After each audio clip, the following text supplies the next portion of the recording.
ها؟ اسمك ايه؟ محمد. محمد منين؟ محمد نصر الدين من جزر القمر. دي فين دي؟ ها؟ فين دي؟ مدغشقر. جنب مدغشقر؟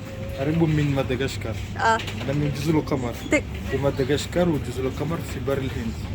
طيب انتوا بتتكلموا عربي ازاي؟ انت عندكم هناك بتتكلموا عربي؟ ضروري. جزر القمر دولة مسلمين، كل شيء بتتكلم مسلمين. عربي. متوسط المرتبات في فرنسا كام؟ الحد الادنى اقل راتب في 1400. 1400 يورو. احنا في مارس 2024 1400 يورو. طيب انا بسألك ده علشان لما اشوف اسعار الحاجات هنا في السوبر ماركت نعرف اذا كانت باريس غالية ولا لا.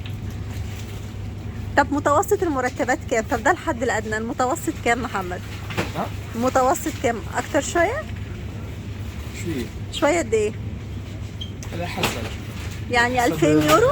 على حسب البني والخدمة واللي كاين. اها. يعني اللي بيشتغل فين مثلا ياخد كام؟ على حسب الخدمة. اه. بس كاين بزاف الخدمة لكن ماشي سوا.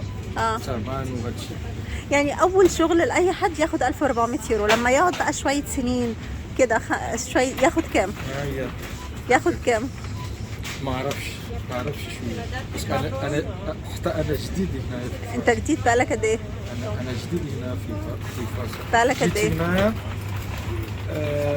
عام اللي فات. السنة شهر سبتمبر. سبتمبر اللي فات. بقالك 4 شهور. لا مش اكتر من 4 شهور، 6 شهور. 7 شهور. 6 ولا 6 شهور. 7 شهور. وهنا بتاخد 1400 يورو؟ لا هي السميك، لكن خدمة ديال اتيديان باسكو انا طالب. انت طالب. كنخدم غير الويكند سامدي ديمانش. وعلى حسب اذا عندك شي اير زايده 600 700 هكاك. اوكي. غير الويكند عشان سامدي ديمانش. اوكي عشان انت طالب وبتشتغل بس في الويكند، صح كده؟ ها؟ عشان انت طالب وبتشتغل بس في الويكند فبتاخد 700 مثلا. فوالا 700 ولا المهم هكاك. والسكن؟ 700. والسكن هنا بكام؟ السكن هنا في باريس. بكام السكن في الشهر؟ السكن بكام في الشهر؟